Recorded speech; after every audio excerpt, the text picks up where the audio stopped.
Hello guys, update lang. Nakita nyo naman yung clips na pinakita ko sa vlog ko or dito sa video na to. I'm still in shock kasi hindi ko alam kung ano talaga yung dapat kong maramdaman that moment na nakita ko na binabaha yung bahay namin. Sobrang traumatizing kasi that's actually my first time na maka-experience ng ganun. And it's so heavy kasi nakikita mo yung mga gamit mo or yung gamit namin ng family lumulutang na hindi namin alam kung paano namin isasalba. So, bago tayo magpatuloy sa video na to, gusto ko lang mag-share ng backstory about what happened kasi baka medyo naguguluhan kayo kung bakit yun agad yung clip na pinakita ko. So, ayun, first, actually that was from July 24, from that moment na nagbinaha na yung bahay namin. Dapat aalis talaga ako kasi may agenda kami sa Pasig, kukuha kami ng cheque. So, ayun, nagising ako ng around mga 8 AM, tapos sabi ko, I have to get ready na din kasi aalis na kami by 10.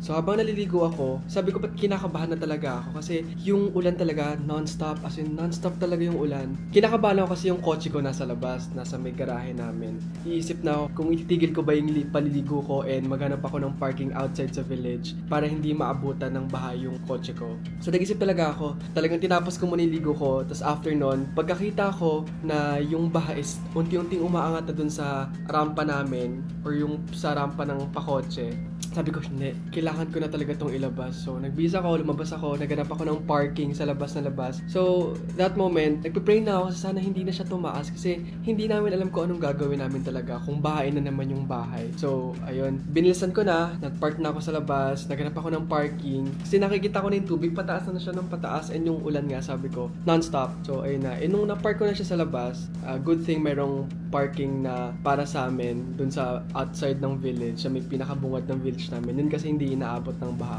So sabi ko, hindi, sige, dyan na muna yung parking, dyan na muna sa Sia. Sia kasi yung pangalan ng kotse ko. Umuwi ako ng bahay. Nakita namin, sabi ko baka hindi na talaga kami makaalis, makaluwas. Nakita ko yung ways from Bulacan to Pasig. More than 3 hours. And that's alarming kasi malapit lang naman din kahit papano yung Pasig. Siguro normal siya ng mga like 1 hour and 30 minutes. Normal yun. Pero 3 hours more, that's so crazy talaga. So ngayon, parang sabi ko, hindi, sige, magtaas na kami ng gamit kasi nakita namin yung, ako kung makita nyo sa clip, parang binibidyoan ko yung pinakagarahe namin tapos medyo andito na yung baha.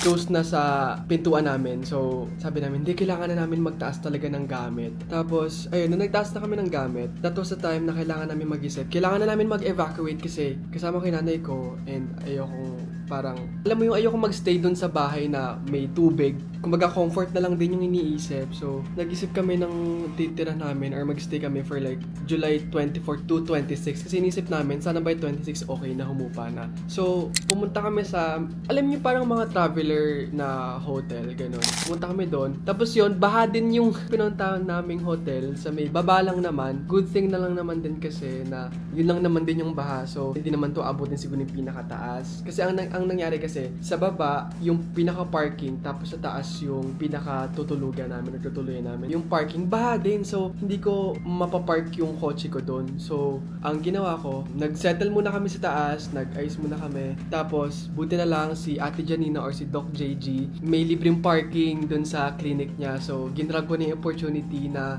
dun ko na i-park yung kotse. Kasi wala na talaga nowhere to park na yung kotse ko. Kasi lahat ng dadaanan namin sobrang baha. And from time to time, tumataas talaga yung tubig. Nakikita ko yung other villages, nagre-rescue na. Grabe, sobrang traumatizing talaga yung day na yon. So, ayun, nag-stay na kami. So, sabi ko, iantay namin humupa. May CCTV kasi yung bahay namin. Yung nanay ko, naka-install yung CCTV sa phone niya or yung app. Tapos, nung nakapag-settle na ako doon, nakita ko yung tubig, guys. Sobrang taas ng taas to the point na inabot na yung bahay namin.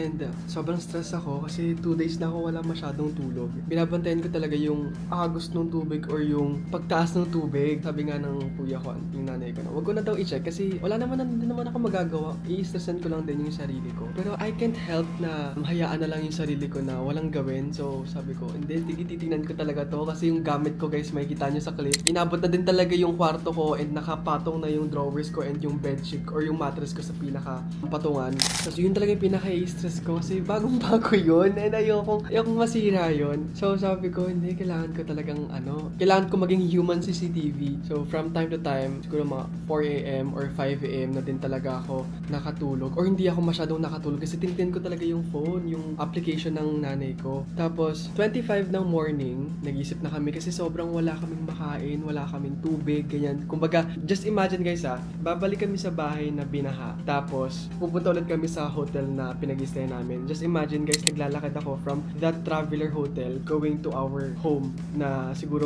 took us like 30 minutes ng paglalakad kasi guys, bahay yung nilalakad namin. Sobrang bahay. Mahirap paglakad sa bahay guys. Sobrang hirap. Masakit na yung calves ko and all. Kailangan ko tong gawin. Wala na rin namang tricycle. Kailangan talaga natin tong lakarin. Hayaan na natin.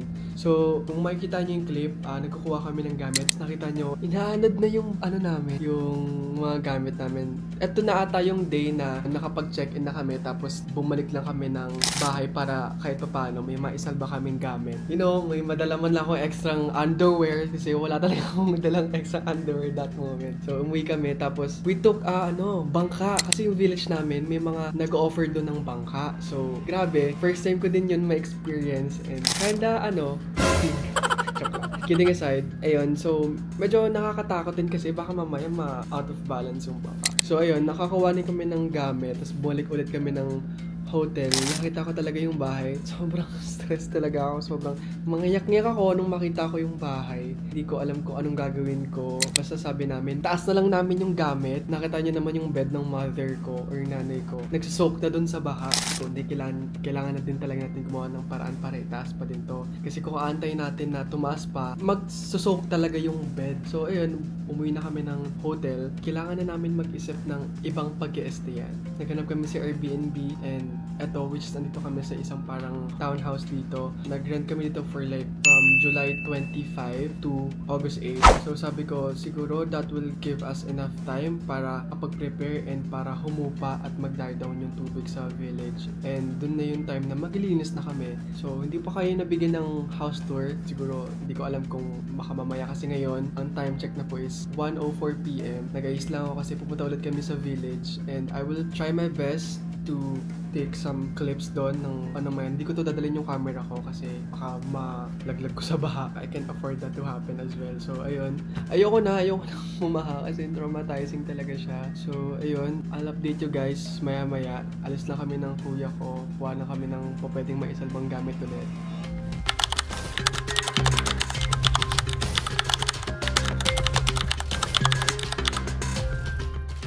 Ayun guys, kung makikita nyo, sobrang kulimlim na naman. Sana wag naman tumuloy itong ulan na to kasi di ko na po talaga alam kung anong gagawin na. Ngayon, kahit ganyan lang yung makulimlim lang, yung kabog ng dibdib ko talaga sobrang ang lakas talaga niya. Kasi worst comes to worst, papahan na naman sa bahay, tataas na naman tubig. And yung pinag-stay namin dito, kailangan na namin i-extend. And ayoko nang i-extend yun kasi sobrang pricey talaga and hindi ko kayang gumastos para dito. Ayun, antayin ako ng kuya ko sa baba. Boss, let's go na.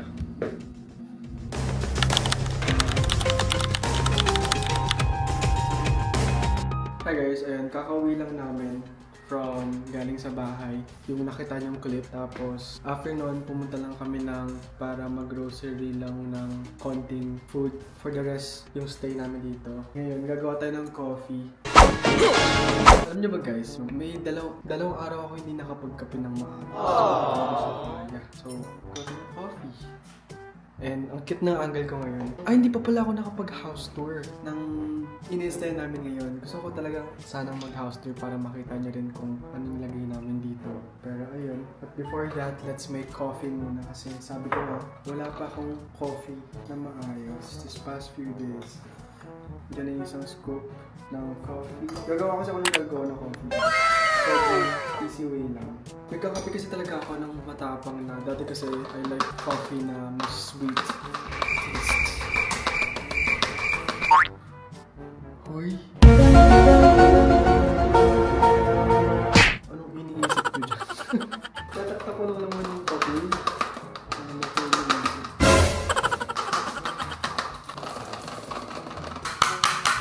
Not sponsored. Tapos, sa sugar, 1 lang ako. Pero minsan nga half pa eh. Katulad na ito. Super half lang na ito. Ay, hindi pa siya super full no spoon.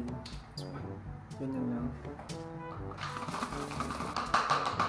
So, kapag handyan na yung sugar and coffee, it's time na i-mix na natin siya. Itong hack na to sa Dalgona Coffee, main ko lang din talaga siya, or recently ko lang din siya nalaman as in. Hindi mo na kailangan ng frother or anong device para pang pabula ng coffee. Ang gawin mo lang, have to shake this. Ayun o, ang bilis o. Ayun o, sobrang bilis na o. Sobrang easy lang na ito guys, promise. Dati, ayoko ng Dalgona Coffee kasi sabi ko, medyo matapang siya. Tapos ito lang din yung sweetener ko. Para nagiging ano nga siya eh, if familiar kayo sa Vietnamese latte or Spanish oat milk latte, parang close to. Kaya lang gusto ko lang lagi minsan yung less sweet. As in, guys, don't judge me. Mukha lang tong matamis sa ginagawa ko, pero kapag nagsama-sama na yung coffee and yung oat milk and yung itong condensed, hindi siya ganun katamis. Ginagamit ko lagi talaga oat side kasi yun yung nakita ko na proven and tested ko talaga sa milk. And then, let's pour the oat milk. Naging tutorial to kung paano ko magawa ng kape. Pakita ko sa inyo kung ano yung sinasabi kong Dalgona Coffee guys. Tinan nyo.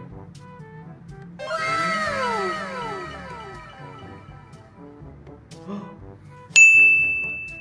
Grabe. Sobrang sarap nito, promise. Lagyan ko lang siya ng onting condense sa taas. Trust me guys, hindi talaga siya ganun ka-tamis, promise. So excited kasi di ba ako nagko-coffee talaga. And it's currently 7:26 PM.